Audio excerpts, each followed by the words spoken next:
Bonjour, je vais vous montrer à faire une ventilation Technegaz.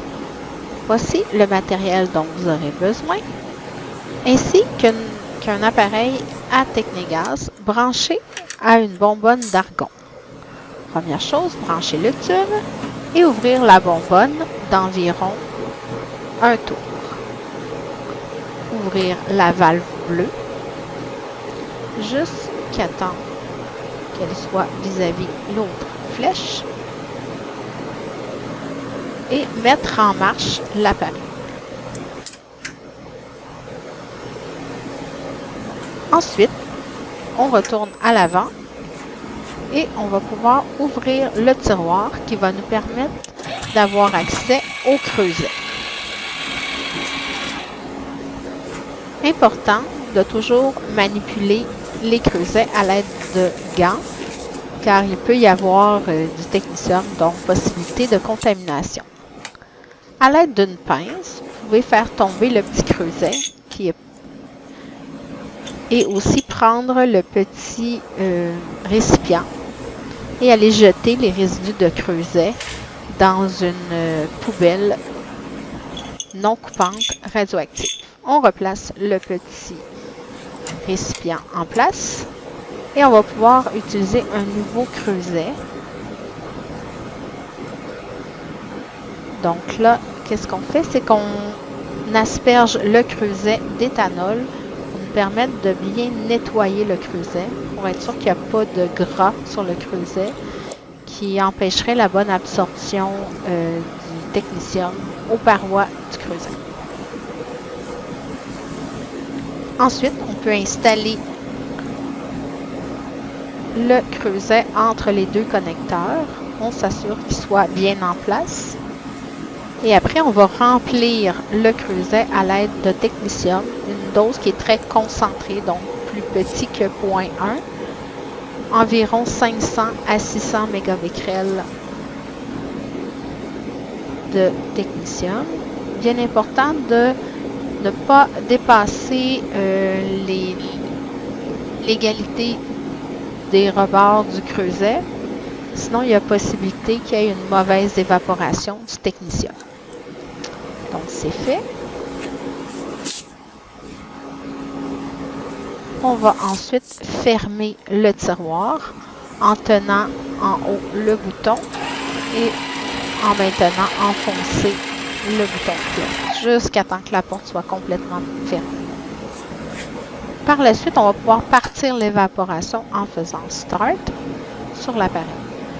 Et là, il y a la vérification du gaz d'argon qui se fait par l'appareil. Ça dure quelques secondes et ensuite, la période d'évaporation va durer 6 minutes. Donc, c'est important de faire cette procédure avant d'aller chercher notre patient. Ça peut être fait à l'avance, il n'y a aucun problème.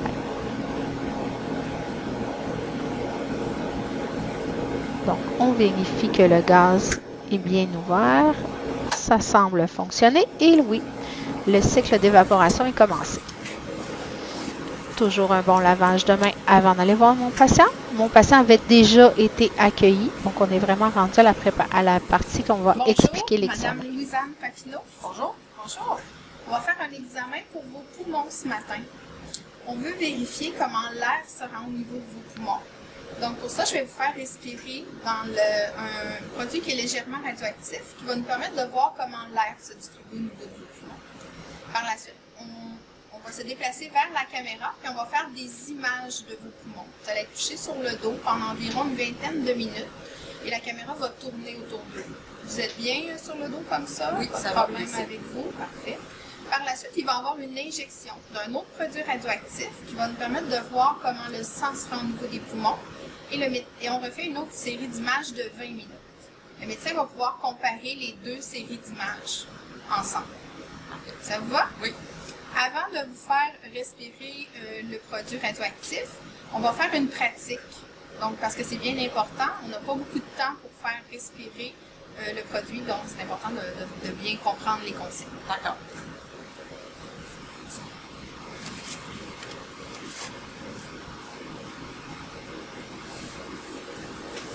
Donc, les kits sont utilisés de façon individuelle.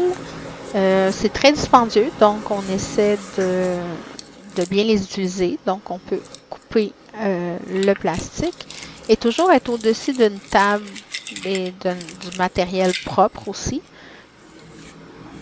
Parce que vous voyez, les petits embouts buccaux peuvent tomber par terre si jamais on n'est pas au-dessus d'une table. Donc, on choisit l'embout de notre choix. Il y a 2 embouts. La plupart préfèrent celui-là que je viens juste de mettre. Et un pince-nez qui va nous permettre d'éviter que l'air du patient sorte par le nez.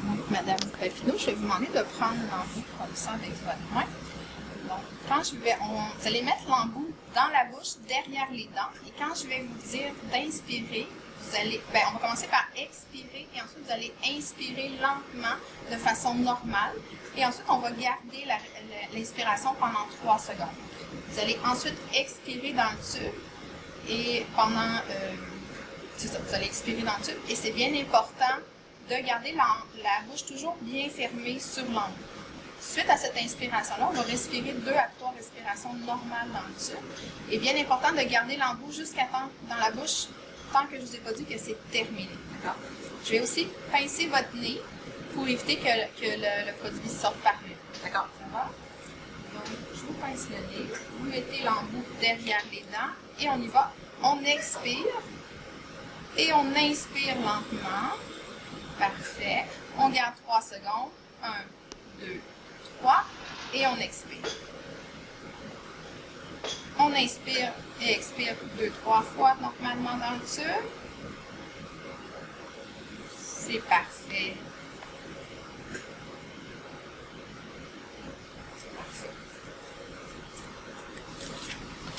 Donc, comme vous pouvez voir, à la fin, je mets l'embout dans le sac que je conserve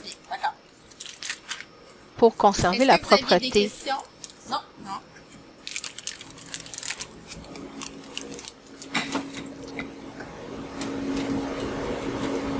On peut aussi déjà placer l'embout dans l'appareil. Donc, comme vous voyez, 2 petites fentes, puis on fait un mouvement circulaire et on s'assure que l'appareil est bien fixé, que le tube est bien fixé à l'appareil. Parfait. Donc, il reste encore 1 minute 54 avant la fin. Et oui, on est prêt.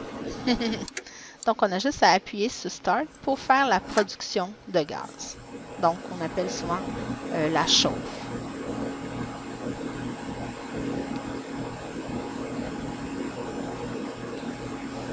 Ça prend quand même quelques secondes.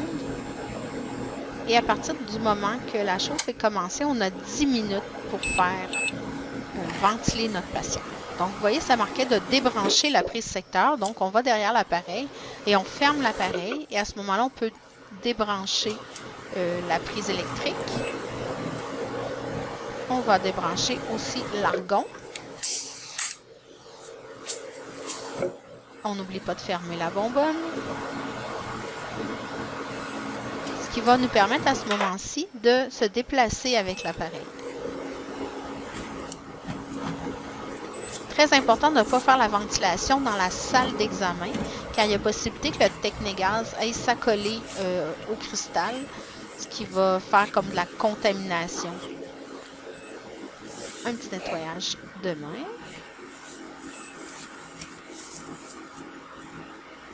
Encore une fois, mettre les gants lors de la ventilation pour éviter la contamination. La ventilation.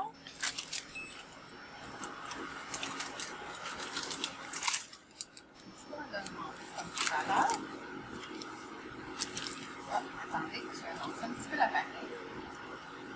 On va même avoir un petit peu plus. Donc, expirez. Et on y va, on inspire. Parfait. Tenez 3 secondes. 1, 2, 3 et expirez. Parfait.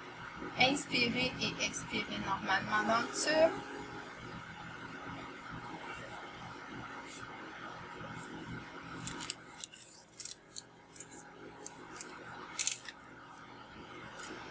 Parfait. Je vous enlève ça. Je vais prendre l'embout. Donc maintenant, je vais juste vérifier si vous avez assez respiré. Si vous pouvez faire une deuxième. D'accord.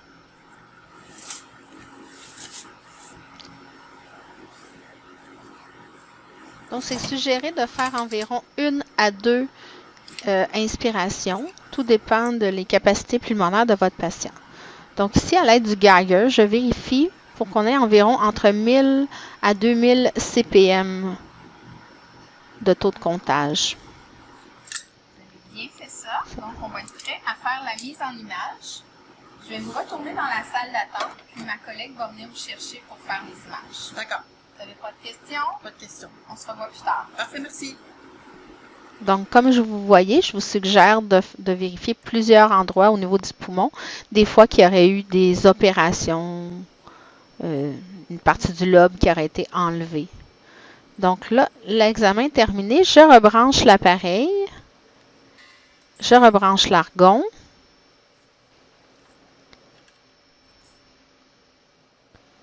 Et on va ouvrir l'argon. Et remettre en marche l'appareil. Donc, à ce moment-ci, il va y avoir une purge.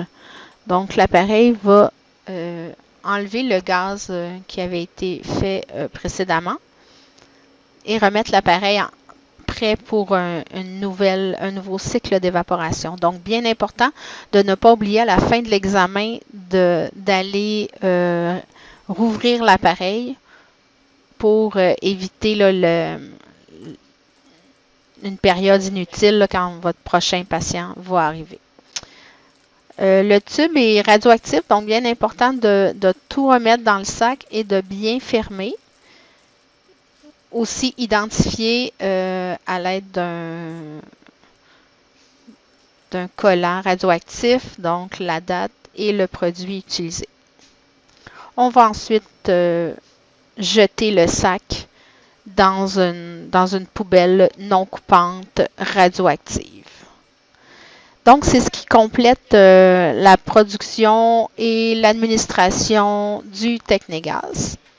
Donc, je vous remercie de votre écoute.